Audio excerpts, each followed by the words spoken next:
Hello students of class 7. Today I will read you a beautiful poem, The Blind Boy. It is composed by Collie Shiver.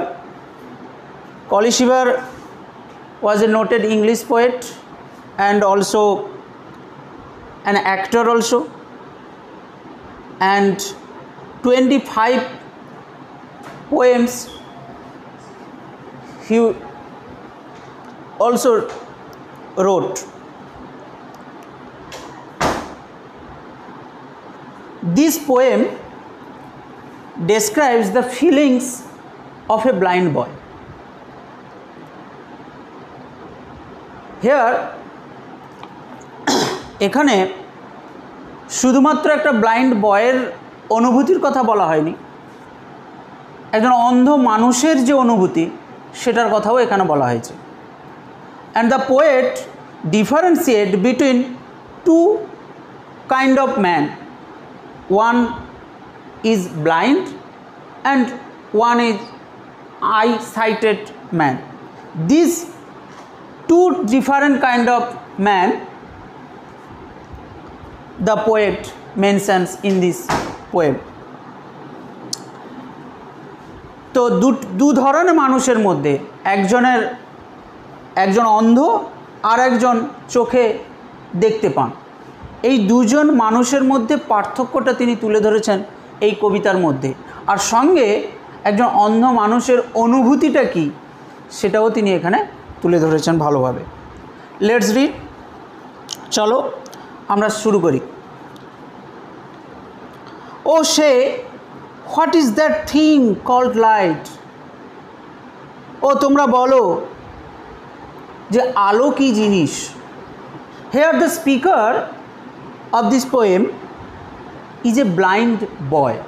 অর্থাৎ একজন অন্ধ ছেলে পুরো কবিতাটার speaker হিসেবে এখানে কবি তুলে ধরেছেন। এই পুরো কবিতাটার বক্তা হিসেবে একজন অন্ধ ছেলেকে কবি এখানে তুলে ধরেছেন। তো সেই ব্লাইন্ড বয়, সেই অন্ধ ছেলেটি বলছে, O say, what is that thing called light?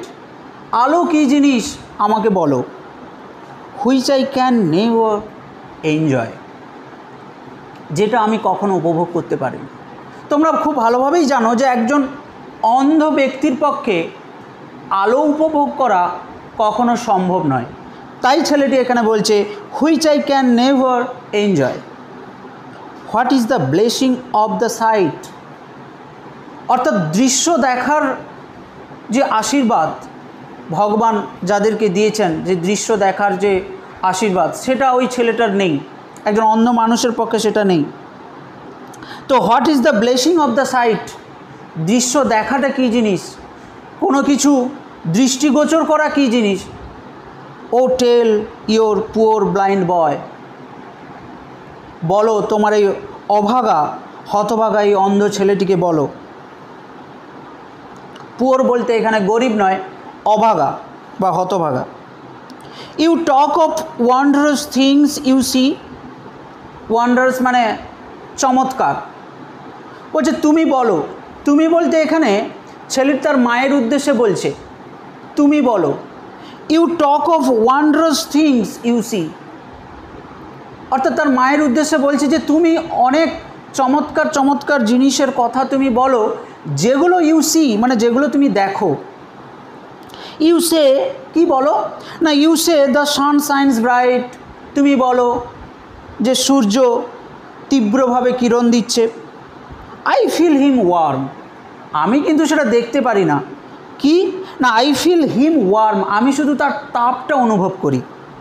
But how can হি, কিন্তু সে কিভাবে, কেমন করেই তাপটা দেয়, কিভাবে কিরণ দেয়, সেটা আই ক্যান নেভার ফিল, আমি কখনো আই নেভার ক্যান সি, আমি কখনো সেটা দেখতে পারি না। Then make it day or night, অর্থাৎ সেই সূর্যের কিরণ দেওয়া আর কিরণ না দেওয়া, অর্থাৎ সূর্যের আলো পৃথিবীতে পৌঁছানো আর পৃথিবীর বুক থেকে আলোটা চলে যাওয়া, তবেই দিন রাতটা হয়, সেটা কিন্তু সেই অন্ধ ছেলেটা কখনো বুঝতে পারে না। তাই বলছে যে আই ফিল হিম ওয়ার্ম, আমি তার উষ্ণতাটা অনুভব করি, but how can he then make it day or night. কিন্তু সেই সূর্য, ইট বলতে এখানে হি বলতে এখানে সূর্যকে বোঝানো হয়েছে, সেই সূর্যটা কিভাবে দিন রাত করছে সেটা কিন্তু সে বুঝতে পারে না। My day or night myself I make. এবার সে তার নিজের কথা বলছে যে আমার দিন রাত, মাই ডে অর নাইট। একটা অন্ধ ছেলের পক্ষে দিন রাত ভাগ করাটা খুব কঠিন, দিন আর রাত বোঝাটা খুব কঠিন, কারণ সে দেখতে পায় না, সে সূর্যের আলো উপভোগ করতে পারে না, শুধু সূর্যের তাপটা উপভোগ করতে পারে বা উপলব্ধি করতে পারে। তাই সে বলছে যে my day or night myself I make, আমার দিন আর রাত আমি নিজেই তৈরি করি। Whenever I sleep or play, অর্থাৎ যখনই আমি, হোয়েন এভার বলতে যখনই আমি ঘুমাই আর অথবা যখন আমি খেলি। অর্থাৎ সে যখন ঘুমায় তখন তার ক্ষেত্রে সেটা রাত, আর যতক্ষণ ধরে সে খেলে ততক্ষণই তার ক্ষেত্রে দিন। ঠিক তার পরের লাইনে বলছে and could I ever keep awake with me it were always day. যদি আমি সবসময় জাগিয়ে রাখতে পারতাম বা যদি আমি সবসময় নিজেকে জাগিয়ে রাখতে পারতাম, ইট ওয়ার অলওয়েজ ডে, এটা সবসময় দিন হতো। কারণ তার পক্ষে দিন রাতটা হচ্ছে কি না, ঘুমিয়ে থাকা আর খেলা করা। খেলা করা মানে সবসময় জেগে থাকা, মানে খেলা করা মানে জেগে থাকা। অতএব সে যদি সবসময় খেলতো বা সবসময় যদি জেগে থাকতো, তাহলে তার ক্ষেত্রে সবসময় সেটা ডে হিসেবে বিবেচিত হতো। তার ক্ষেত্রে always it will be day, but it is impossible to anyone, যে কোনো কারোর ক্ষেত্রে এটা অসম্ভব, টু বি স্লিপলেস অলওয়েজ, সবসময়ের জন্য নিদ্রাহীন থাকাটা খুবই অসম্ভব। নেক্সট স্ট্যান্জাতে কি বলছে ছেলেটি, উইথ হেভি সাইজ, দীর্ঘশ্বাস ফেলে, আই অফেন হিয়ার, আমি প্রায়ই শুনি, ইউ মোর। আমি আগেও বলেছি যে অন্ধ ছেলেটি কাকে বলছে এই কথাগুলো, তার মাকে বলছে, যে মা হচ্ছে আই সাইটেড ওম্যান, অর্থাৎ তার মায়ের চোখের দৃষ্টি আছে, তার মা দেখতে পান। তার মায়ের উদ্দেশ্যে বলছে ইউ মোর্ন, তুমি শোক করো, তুমি দুঃখ করো, মাই হেল্পলেস ও। হেল্পলেস বলতে আমার এই আনফর্চুনেট, এই দুর্ভাগ্য, যে দুঃখ, আমার যে এই দুর্দশা, এইটার জন্য তুমি দুঃখ করো। স্বাভাবিকভাবে তোমরা এটাও বুঝতে পারো যে কোনো ছেলে যদি অন্ধ হয়, তার মায়ের কাছে সেটা যথেষ্ট দুঃখজনক ব্যাপার, খুবই কষ্টকর ব্যাপার। বাট শিওর উইথ পেশেন্স, কিন্তু ধৈর্যের সাথে নিশ্চিতভাবে, আই ক্যান বিয়ার, আমি এটাকে সহ্য করতে পারি। বিয়ার বলতে সহ্য করা। I can bear a loss I never know, একটা ক্ষতি, যে ক্ষতিটা আমি কখনো জানতে পারলাম না যে কি ক্ষতি, কিন্তু সেই ক্ষতিটা কিন্তু আমি বহন করতে পারি বা সহ্য করতে পারি। এখানে ক্ষতিটা কি না, একজন মানুষের দৃষ্টিশক্তি আছে আর একজন মানুষের দৃষ্টিশক্তি নেই, এই দু জায়গার যে পার্থক্যটা, অর্থাৎ যে দেখতে পায় সে প্রকৃতি থেকে শুরু করে সমস্ত কিছু দেখতে পায়, সেই দেখার মধ্য দিয়ে সে যে জ্ঞান অর্জন করে, সে যে জীবনে যেটা অর্জন করতে পারে, একজন ব্লাইন্ড ম্যানের পক্ষে সেটা অর্জন করা কখনো সম্ভব নয়। সেই জিনিসগুলো অর্জন করা সম্ভব নয়। সেই যে না জানাটা তার থেকে গেল, সেই যে অজানাটা তার থেকে গেল, সেটাই হচ্ছে এখানে এ লস, একটা ক্ষতি। যে ক্ষতিটার কথা এখানে ব্লাইন্ড বয় বলছে যে এই ক্ষতিটা আই নেভার নো, সে কিন্তু জানতে পারলো না কি ক্ষতি হলো। তাই সে বলছে যে যে ক্ষতিই হোক না কেন, যেটা আমার কাছে অজানা, আমি কিন্তু সেই ক্ষতিটা সহ্য করতে পারি নিশ্চিতভাবে এবং ধৈর্যের সাথে। লাস্ট স্ট্যান্জাতে বলছে then I let not what I can not have, বলছে যেটা আমার নেই না থাক, লেট নট না থাক, what I can not have, যেটা আমার নেই না থাক, মাই চেয়ার অফ মাইন্ড ডেস্ট্রয়, আমার মনের আনন্দ যেটা ধ্বংস করে। অর্থাৎ যেটা আমার কাছে নেই বলে মনে হচ্ছে, তোমরা যেটা বলছো যে আমার যেটা নেই সেটা না থাক, আমার মনের আনন্দ, মাই চিয়ার অফ মাইন্ড ডেস্ট্রয়, আমার মনের আনন্দটা ধ্বংস করে।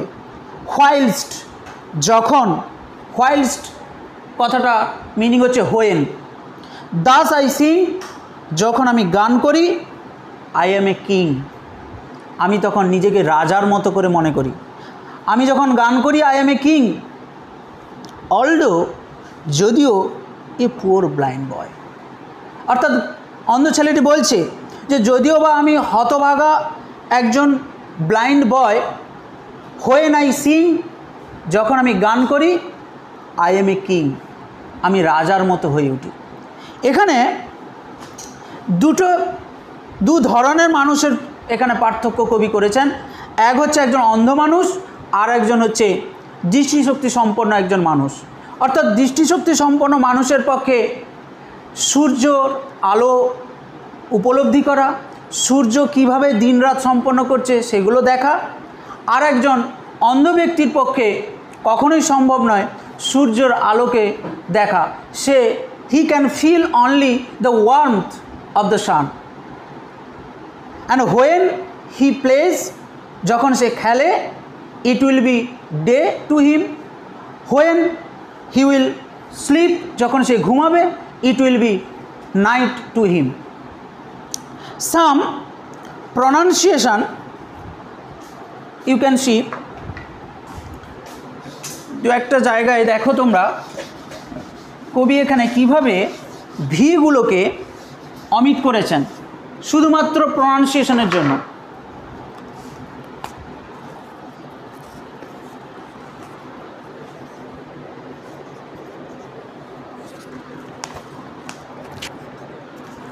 নেভার,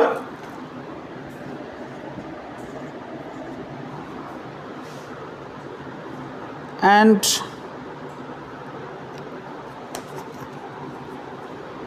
whenever,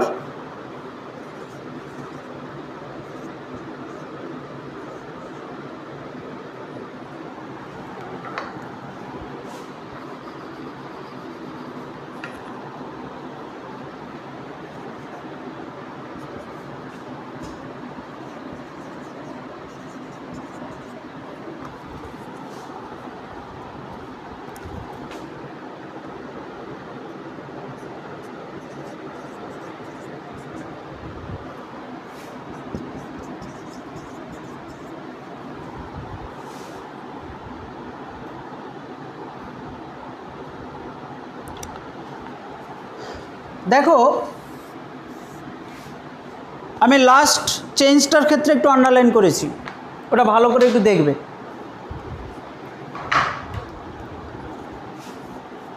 নেভারটাকে তিনি ভিটাকে অমিট করেছেন প্রনাউন্সিয়েশনের সুবিধার্থে, নেভার। হোয়ে নেভারটার ক্ষেত্রেও ভিটাকে অমিট করেছেন। এইটার ক্ষেত্রে দেখো টুয়ার, এইটার ফুল ফর্ম হচ্ছে ইট ওয়ার। তোমরা গ্রামাটিক্যালি যদি দেখো যে ইটের পরে ওয়ার সাধারণত বসে না, এখানে কিন্তু কবি সেটাই বুঝিয়েছেন যে ইটের পরে ওয়ার বুঝিয়েছেন। কেন? দেখো একজন অন্ধ মানুষের পক্ষে কখনো সম্ভব নয় সবসময় জেগে থাকা। তো একজন অন্ধ মানুষের পক্ষে যখন সবসময় সম্ভব নয় সবসময় জেগে থাকা, তার মানে তার ক্ষেত্রে সবসময়ের জন্য দিন হওয়াটা সম্ভব নয়। ব্লাইন্ড বয় এখানে বলেছে যে যতক্ষণ আমি জেগে থাকি ততক্ষণ আমার পক্ষে দিন, তার মানে সবসময় তার পক্ষে জেগে থাকা সম্ভব নয়। তাই অসম্ভবটাকে মেনশন করার জন্য কবি এখানে ইটের পরে ওয়ার কথাটা বসিয়েছেন। অর্থাৎ ইমাজিনেশনের ক্ষেত্রে, কল্পনাসূচক কথা বলার ক্ষেত্রে সবসময়ের জন্য এই ওয়ার শব্দটা ব্যবহার করা হয় অথবা হ্যাড শব্দটা ব্যবহার করা হয়। যখন আমরা এই ধরনের কথা বলি যে যদি আমি পাখি হতাম, তাহলে if I were a bird, যদি আমি পাখি হতাম, পাখি হওয়াটা আমার পক্ষে কখনো সম্ভব নয়, কিন্তু এই ইমাজিনেশনের ক্ষেত্রে আইর পরে ওয়ার কথাটা দিয়ে এই ধরনের কথাগুলোকে বোঝানো হয় ইংলিশের ক্ষেত্রে। কবি এখানে সেই রকম একটা টার্মস এখানে ব্যবহার করেছেন যে টুয়ার অলওয়েজ ডে, সব সময় দিন হতো, কিন্তু কখনো সম্ভব নয় সব সময় দিন হওয়াটা, তাই তিনি এখানে ইটের পরে ওয়ার কথাটা ব্যবহার করেছেন। বুঝতে পারলে তোমরা কবিতাটা? ভালো করে মন দিয়ে পড়বে। আজকে থাক।